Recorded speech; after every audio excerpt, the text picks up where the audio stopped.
So basically, I'm an idiot, and I've misplaced the bolts that hold these valves down, the valve retainers.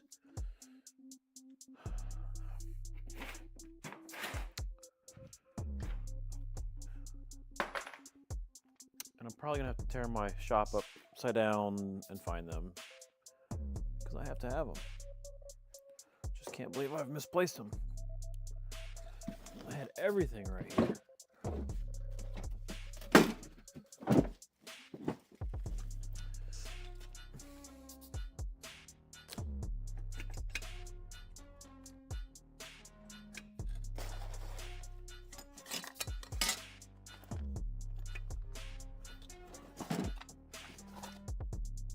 I have got so many YZ250F parts. Anybody needs anything YZ250F, like the first generation, 2001, 2002. I've probably got everything but a head. I got one head and it's installed on that bike.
Yeah, a rat must have stole them.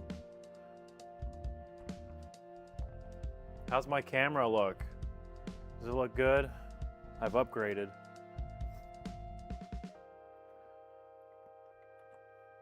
I got hotkeys now to put it where I want it.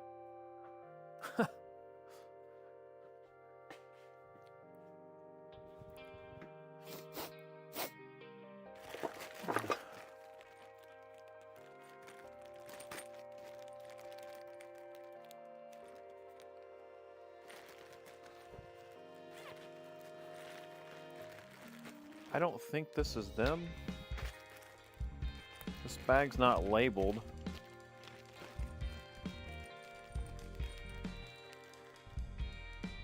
I think these are them.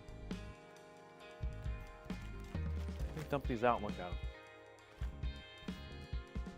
So clear. Well, it's what you get for a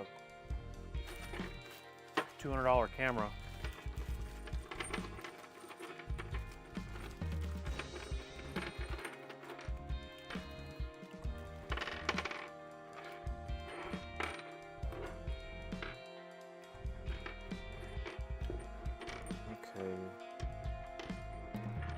Those two washers are interesting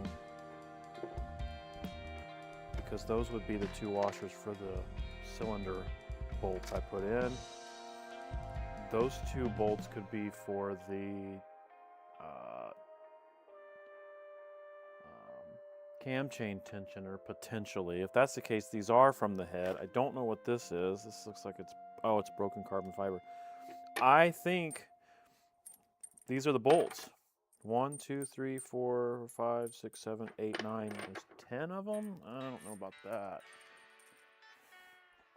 You know what? This one is not one. I can tell you that right now. Are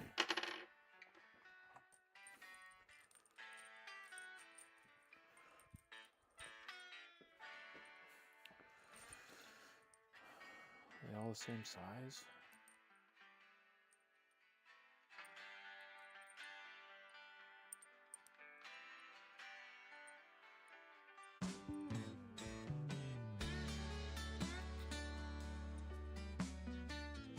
same size. I think this is them.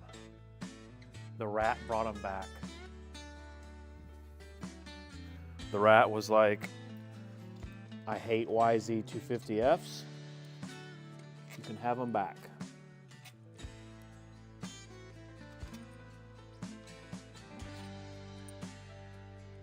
And I'm too short. No, I'm not. I'm not. This exhaust one only takes 4. Ha! There they are. They're all here. Oh, holy crap. Merch is in the description.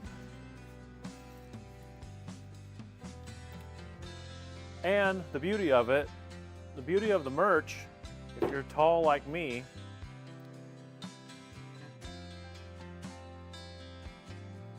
you can get a nice long hoodie.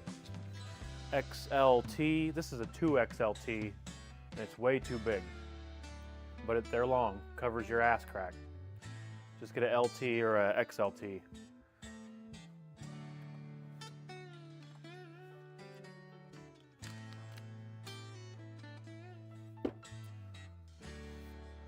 No, no light bars here. I don't know what you're talking about.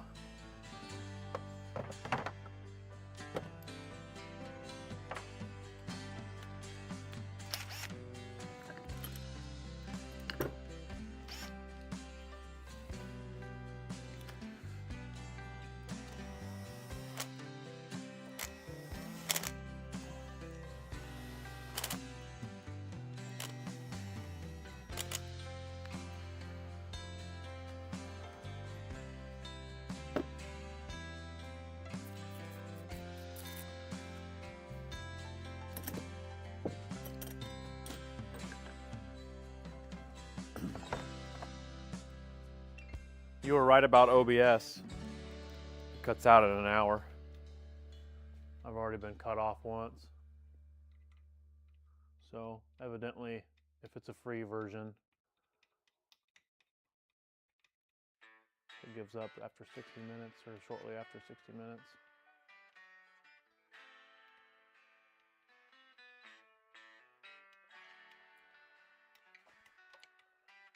Maybe one day if I sell enough shirts, I'll buy the premium copy of OBS.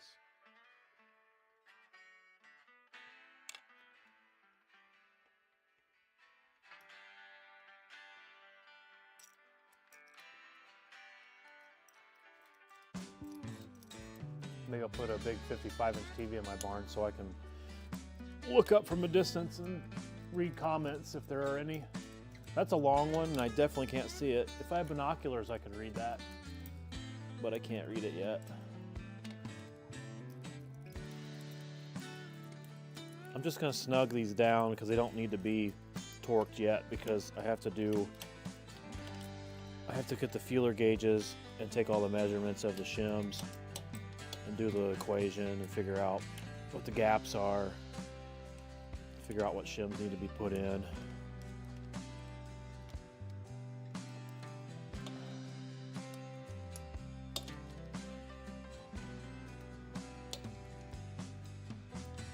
Make sure they're all tight. Not too tight. Tight enough. That is tight enough. Okay.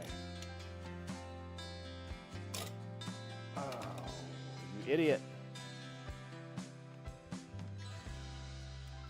Well, I just screwed up today.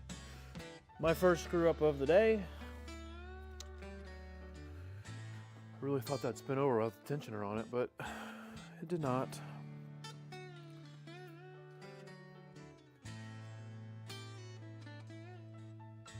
Oh, wonder where my chats were. The chat window was open.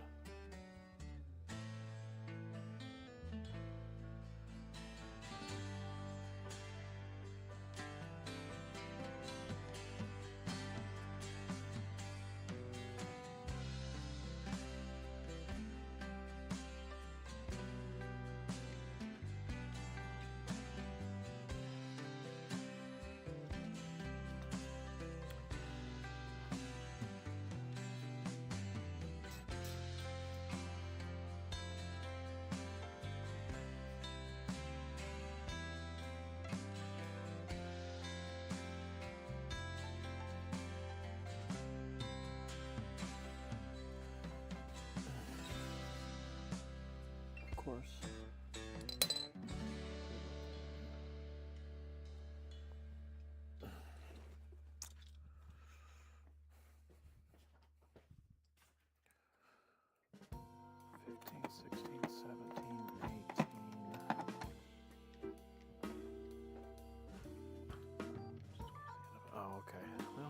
You should have joined earlier. Where have you been? This is important.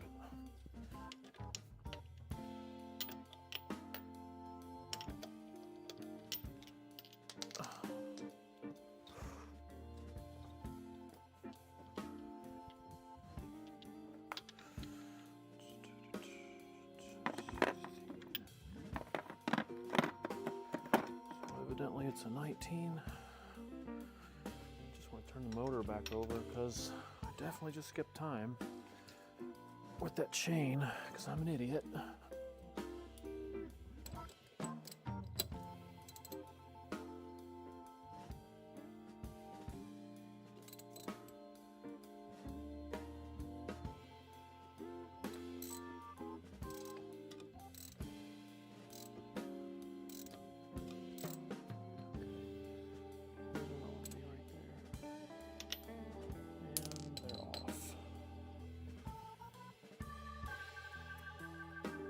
Exhaust one's not, but it skipped on the intake.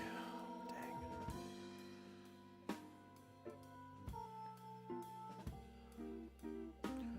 Well, if it's good enough to do it once, it's good enough to do 10 times, just like I said.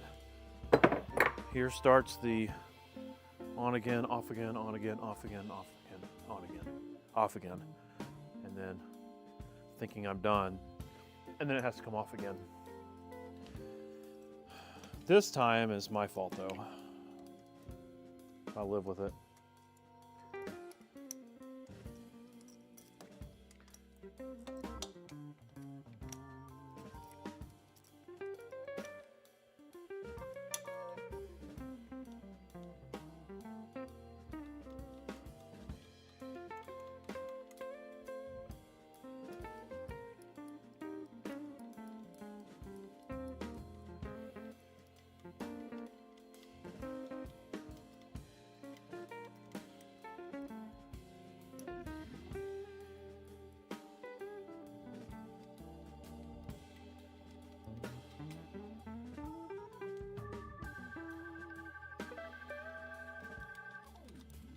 Hey, how about I not lose these bolts when I pull them out, huh?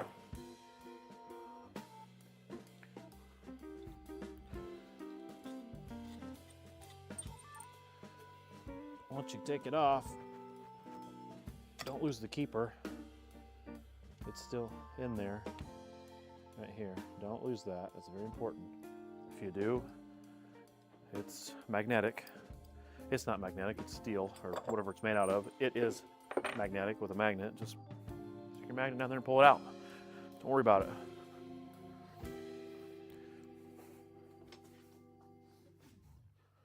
Okay, let's do this again.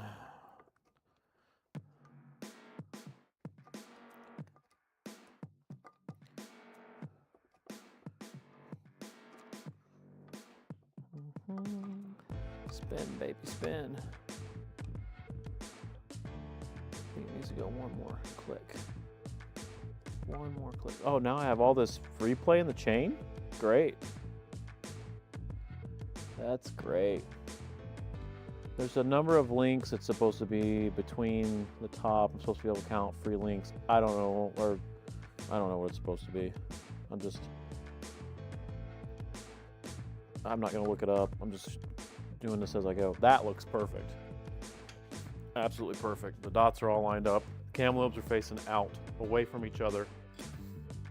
This time I'm gonna put the tensioner on so the chain doesn't slip over that gear. Line the keeper. Where's it at? Here it is.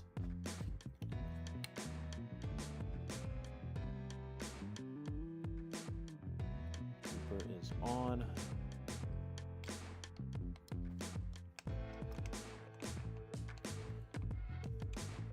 Go. feel a click. There, clicked, kind of. Just take these handlebars off, they're getting in my way.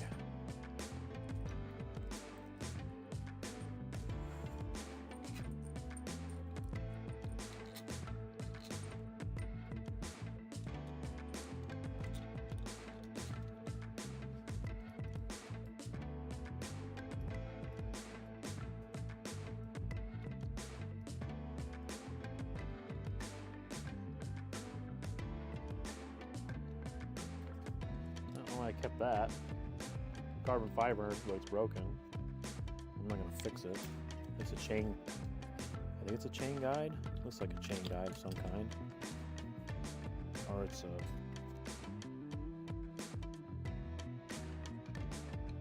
I don't know what it's for. It's garbage.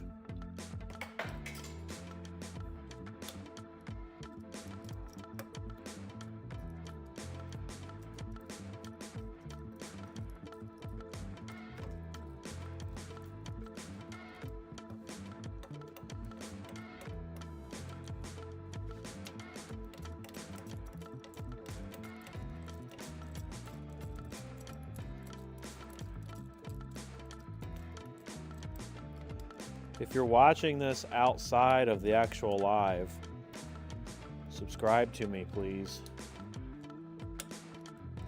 So you'll be notified when I go live. I got a lot more bikes to build. 4 strokes, 2 strokes, new bikes, old bikes, very old bikes, older, old bikes. I got a lot to do.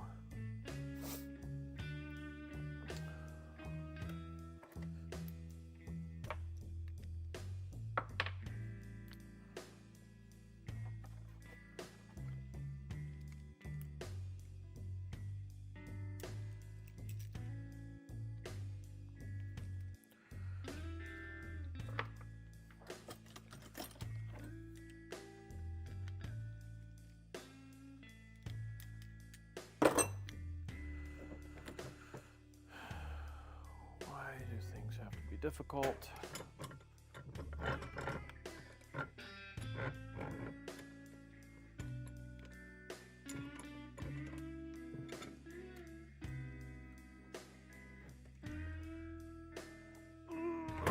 There, got it. That was way too tight for what it was supposed to be.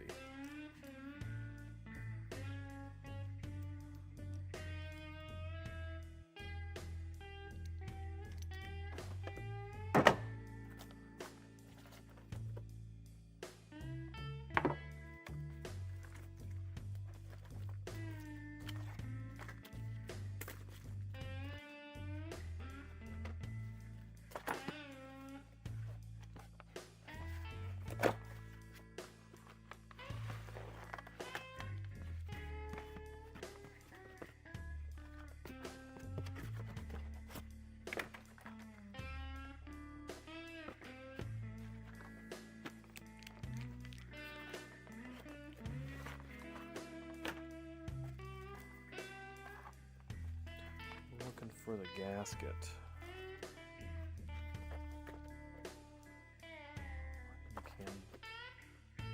Tensioner gasket. It's right there in the middle.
Okay, the way the cam chain tensioner works is pretty cool. This part from here forward is in the engine, and it's a spring-loaded device, so as everything wears out over time, this plunger pushes in. So I can hold it, but as I let go of it and things happen, things wear out and the chain stretches, this can go out farther, but it will not go back in, it only goes out. I cannot push it back in. So to release it, get a little tiny precision flathead screwdriver and clockwise turn it, and it pulls it all the way back in. So when I put it in there, I have to put it in there like this, and I'm just going to release my screwdriver.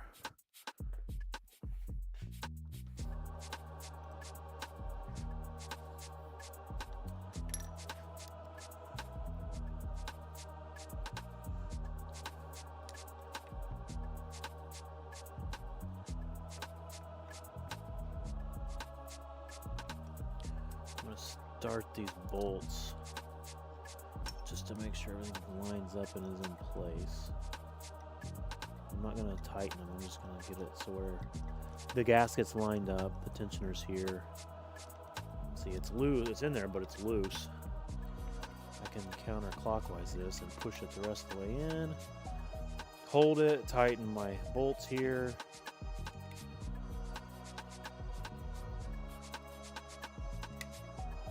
And once I let go of it, it tensions my chain.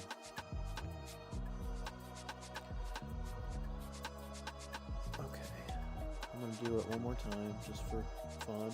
A couple clockwise turns, loosen it, tighten it, whatever it's going to do.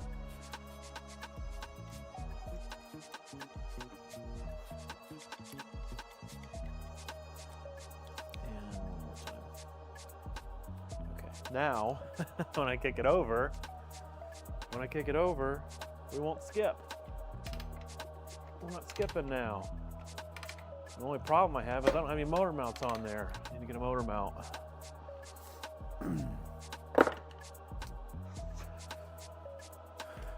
Wonder where the mice put the motor mounts at. I'm just kidding, I know where they're at, right here. I'm gonna throw a motor mount on here and then I'm gonna take a break. Figure out what motor mounts go where anyway. And I need to go through my parts and find a few more parts.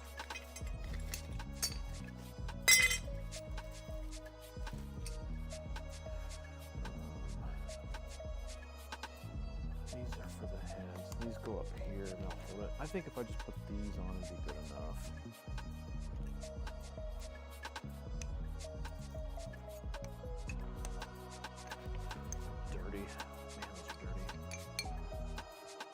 Nothing worse than a dirty dirt bike.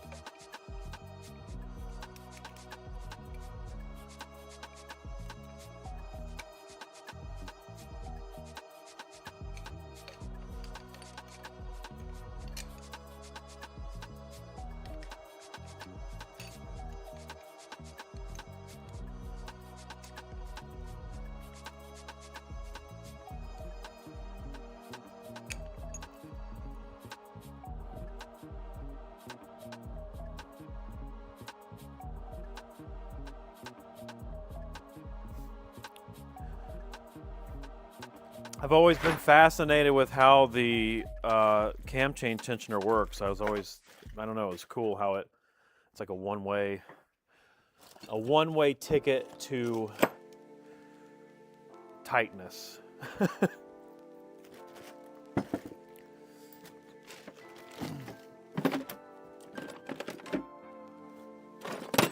And it's funny because I swear I have another one. Didn't I pull a second one out already? Maybe I didn't.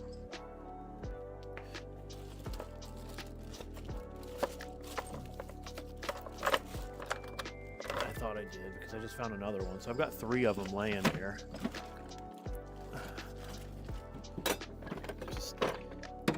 It's good to have extra parts, that's for sure.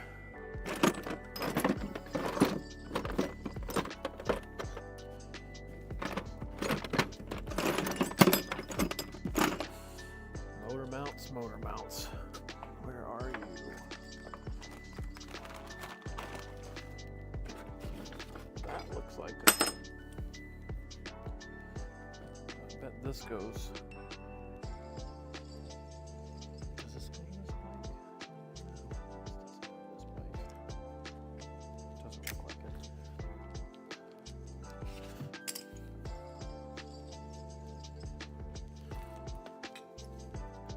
Just throw this bottom bolt in. That's probably better than anything.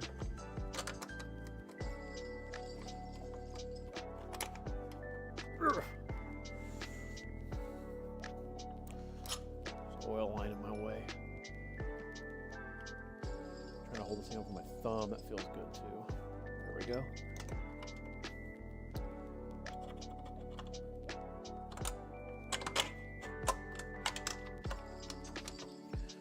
Quite a bit of play in that bolt, but I guess that's what it is.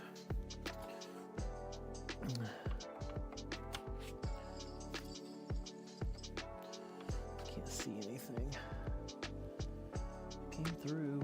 There it is. I don't know if that's the right bolt.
These oil lines are in the way.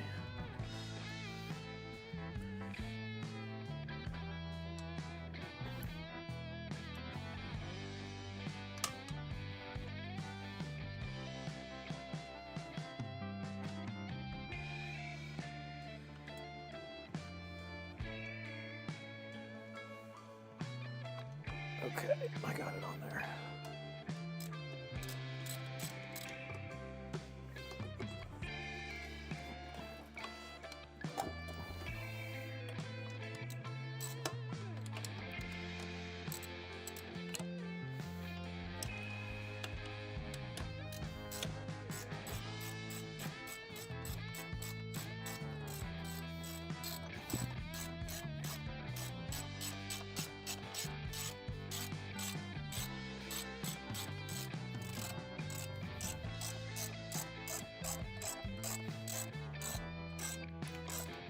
That's what I figured, the whole thing's spinning as usual. The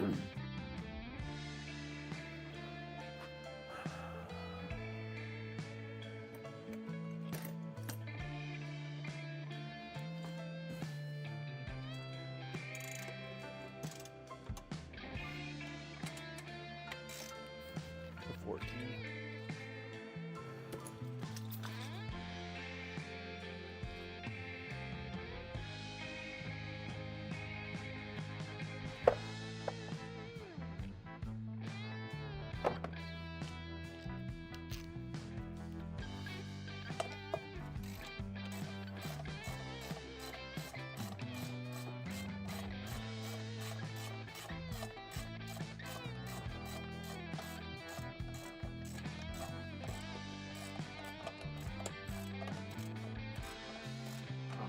Man, you're kidding me.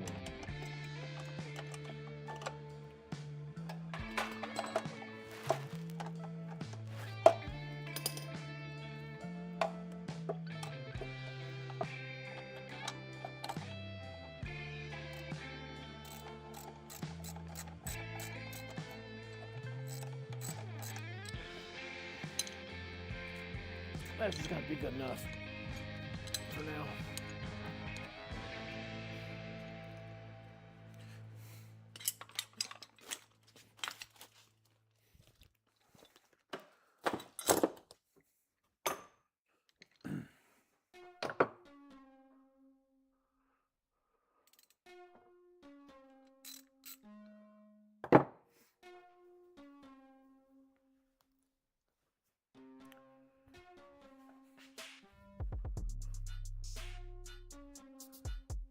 What's your question in Vixty? Put what on the piston?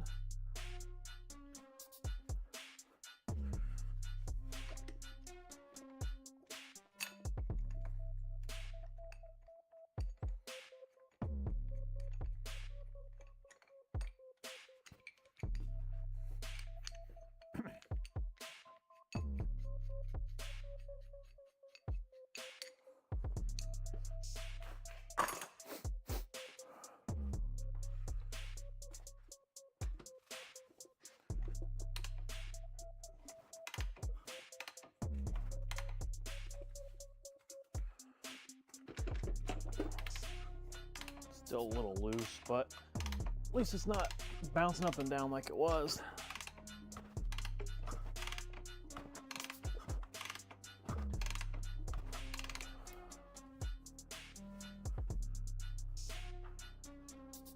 Quickcrete. Yeah, put some Quickcrete in there. It's a Yamaha, you should put some in there.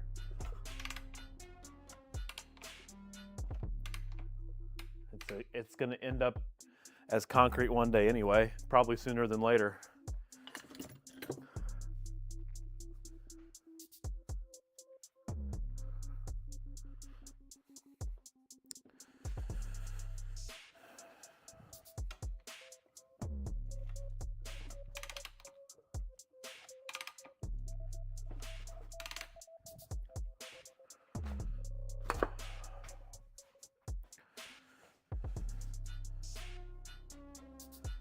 A little bit of oil on here in these cams just because the engine's dry while I do this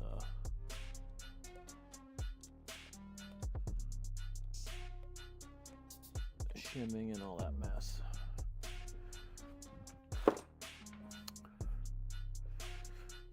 It's a, I don't remember what brand of oil that is, but it's got a high zinc content for break-in. It's like a, I don't know, whatever your, Lucas. I think it's a Lucas brand that I buy.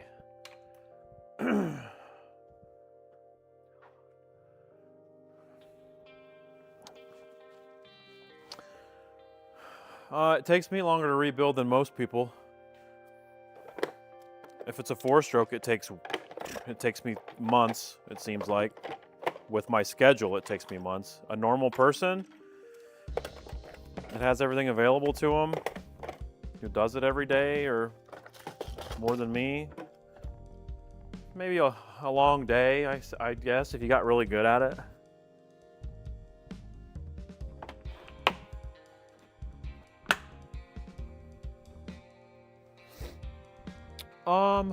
The engine was out because this is a 2002 Yamaha YZ250F, right? In 01, 02, the first gen of these bikes, they had a smaller crank in them.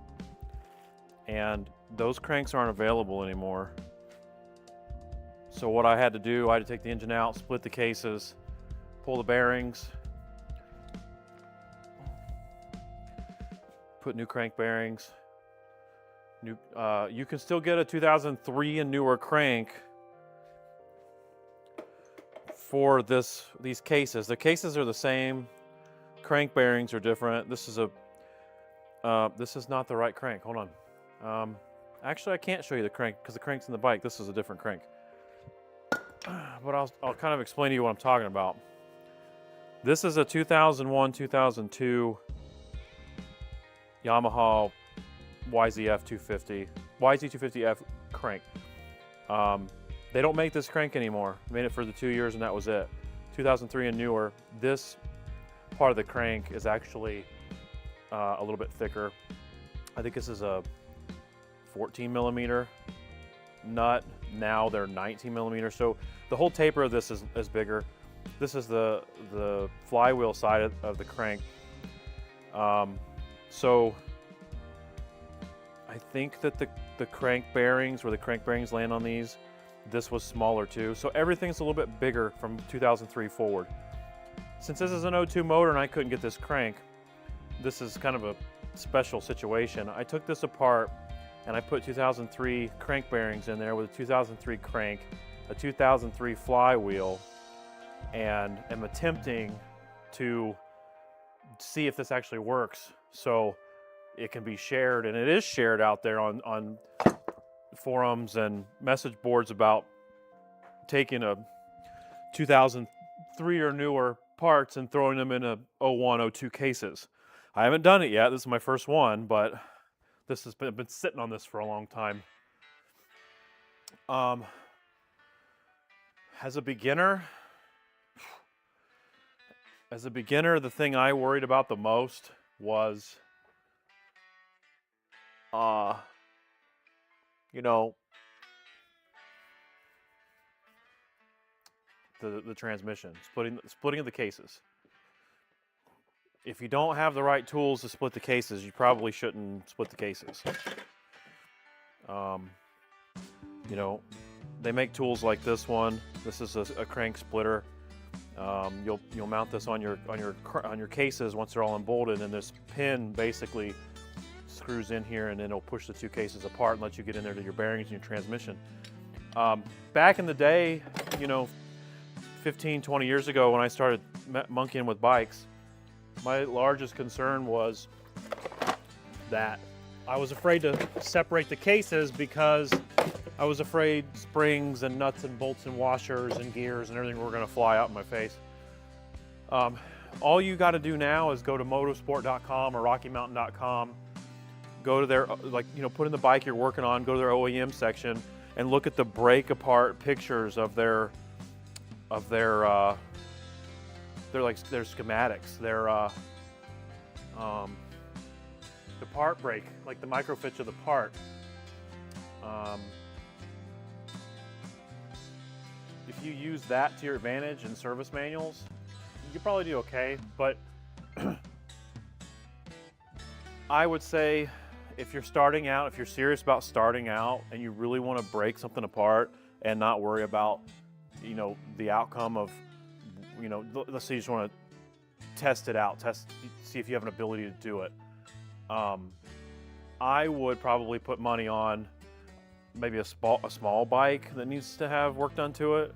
Like right now, I just found a 92 XR100 for $200 that needs a cylinder, piston, top end work. You know, if you could pick up something like that cheap, bring it in and spend some time to tear it all the way down, tear it apart, and get into it, knowing that your outcome, doesn't matter what the outcome is, because you're gonna gain the experience of seeing the insides of everything, because they're generally all the same. You know, single cylinders, these type bikes, the transmissions, they're generally the same. So if you get one that you know, no matter what, if I tear this up or I fix it, your outcome doesn't matter. More power to you if you learn how to put it apart, take it apart, put it back together, and you can flip it and sell it. But if you screw something up, it's no big loss. I mean, you're paying for your education in a way. That's what I would say. I had a lot of failures before I had my first success, and I learned my failures from being the mechanic that I thought that was good enough. That being putting flathead screwdrivers between cases and prying and hammers, and it's not that type of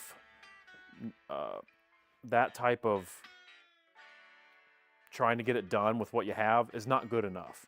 And just to be honest with you, that's not good enough. You cause more problems trying to get something done with taking standard bolts and impacting them into metric holes on the chassis of these bikes, because they're metric, they're Japanese. It's just that much easier just to go to Menards, get the metric bolts that you need, and install them on these metric bikes. If you learn that right out of the gate and know that there's ways to properly do things, I don't think you mess anything up. It took me years to figure that out, and it shouldn't have. It's just my mechanical knowledge going into this was it was kind of limited. I kind of taught myself. But if you said you have somebody, your dad's a mechanic, I hope your dad, you know, he knows the difference between metric and standard, which I'm sure he does. My father didn't have he had a limited experience of things. He was like, diehard American, he was, for his metric, or for his standard, he wouldn't even buy a set of metric tools. So growing up, I only had standard tools, and you know, it's no fun, you know, beating a standard socket onto a metric bolt and you don't really understand why. Hopefully, you know, learn the basics, you know, learn what torque specs mean and use them. Don't use screwdrivers to split cases. You know, only use a hammer when you need to. Get you a rubber mallet from Harbor Freight. So if you are gonna hit something, you hit it lightly first and not damage or break something before you take to the alternative of completely destroying something.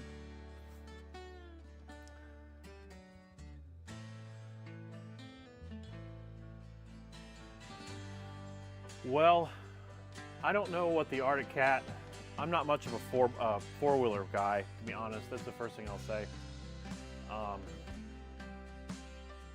Some of those Arctic Cat, like I have experience with Polaris squads. Polaris are weird, and I said I'd never touch a Polaris again, because if I remember correctly, like the chassis had standardized hardware, but the engine was metric. Like they're made in two different places potentially. I don't know, but you could probably, like I said, you get your diagrams from Rocky Mountain ATV or a source online. Yes, CC Truck says explosion diagrams. Yeah, they're like the microfiche. They're all free and out there. Just print them off and make your own book, or research what the Arctic Cat, the year, make, or the year, the model, and it's the 250. I don't know if it's a two-stroke or a four-stroke. Some of those two-strokes are tricky to get the right piston, because of the porting and everything. But if it's a four-stroke, yeah, it shouldn't be too bad. I mean, and YouTube is out here now too. There's so many videos available. I guarantee you there are videos out there on how to take apart that Arctic Cat and put it back together. So you have the ability right now, and everybody else has the ability, to use this platform and all these free tools to learn everything you need to know about doing it. It just seems like in the world right now, there's a lot less guys that are out wrenching on things.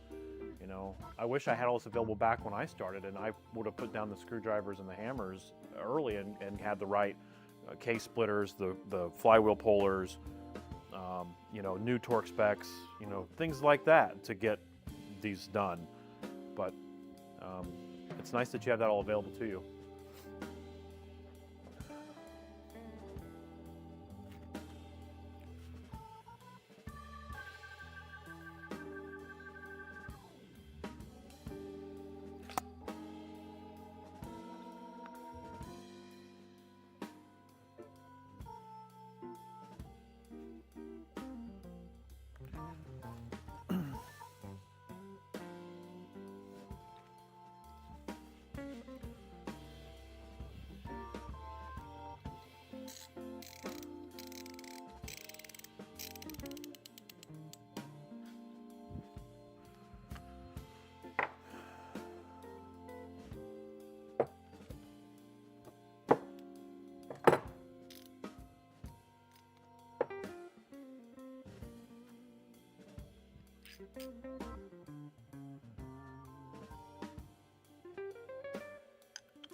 Yeah, definitely check back in. Let me know how it goes. Like I said, I'm not a quad guy, but the engines are probably all relatively the same if it's a two-stroke or a four-stroke.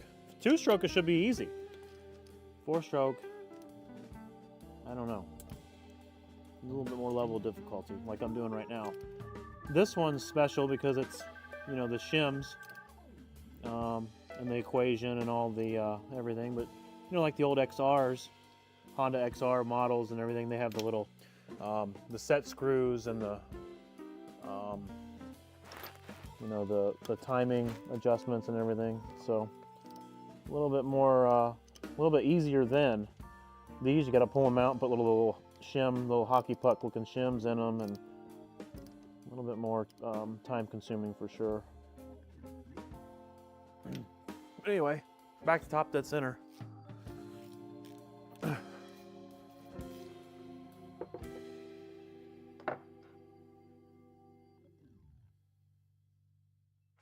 No, I don't think there's anything that can be messed up. The only thing I would do is I'd watch if it's really worn out, really, look at the studs on the cylinder first. They're dirty, clean them. Let them soak in a penetrating oil, at least overnight. It's the only thing I'd see that'd be difficult if you break one of those studs. I don't know if they're a stud or if they're a bolt. They're probably a stud with nuts on them. Soak those, heat them if you need to, back them out slow, or work them back and forth. Otherwise, no. Take those off first, and then it just unbolts on the frame. Spark arrestor, actually talking about the muffler, spark arrestor. I'm thinking about the head pipe. Spark arrestor, no. There's a clamp on it where the two pipes meet, and probably a 10 or 12 millimeter bolt that's holding it on.